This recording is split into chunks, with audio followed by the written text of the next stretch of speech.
Good evening, everybody. This is Boersema. I'm the lecturer of the course From Brain to Society, the Science of Emotions.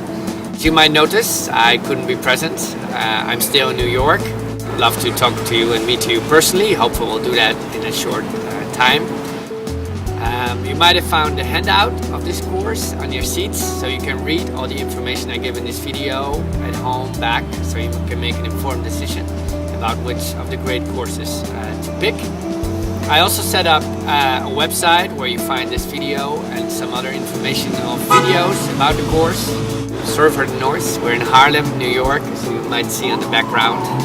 I'm now going to shortly introduce you to what my course is about. There's been somewhat of a scientific revolution in the last 20 years in what we came to know as emotions. It used to be a very vague, broad topic. It's become much more specific, interesting, and compelling. Turns out emotions are much more important for how we function, our well-being, how we think about morality, how we relate to other people than we previously thought. And in this course, we'll explore that scientific revolution, but I'm more interested not only how emotions work in our brain, but more so how they work in society. How are emotions different in different cultures? So as you might hear, this is a very multidisciplinary course. If you want to say 3 things about how this course is set up, the first will be, how do our emotions work? How does the emotional machinery in our brain function? The second one is, how do different emotions work? So we have fear, we have sadness, we have grief, we have love. These are all very different experiences. And how do they compare? Are they really one thing we call emotions, or are they very different? The third thing that's really interesting about this course is about how do emotions interact with each other, how they work together, how we get through these cycles of emotion. So what this course is about, as the title can see, is From Brain to Society. So what we're really going to do is first study how emotions work in the brain, and then look at it in a much bigger pattern.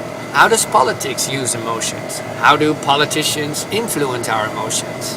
What kind of rules do we have in society how to act our emotions, and how does that influence our emotional life?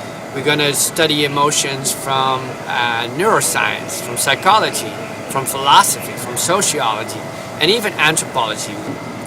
So that's really the scientific part of this course. The other part of the course, which I think is as compelling and what hopefully you'll enjoy, is really exploring your own experience. We're going to take your experiences and study them from a scientific perspective. So you're going to write stories about how you experience different emotions. What do your emotions tell you about your well-being, about how you're doing in life?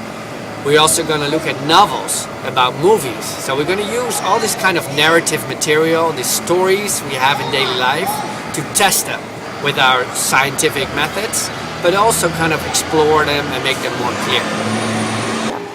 As to the practicalities of the course, it's a relatively short course. Runs from February till March, very early April.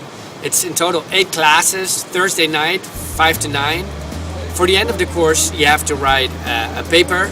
So that's going to be very interesting on a personal topic related to emotions and all the topics we discuss in class. Maybe I want to specifically invite the first year students that participate in the honorary program this year. Very excited to see you all in person. Hopefully this video was helpful to make an informed choice about the course you're going to follow. And I hope to see you in February.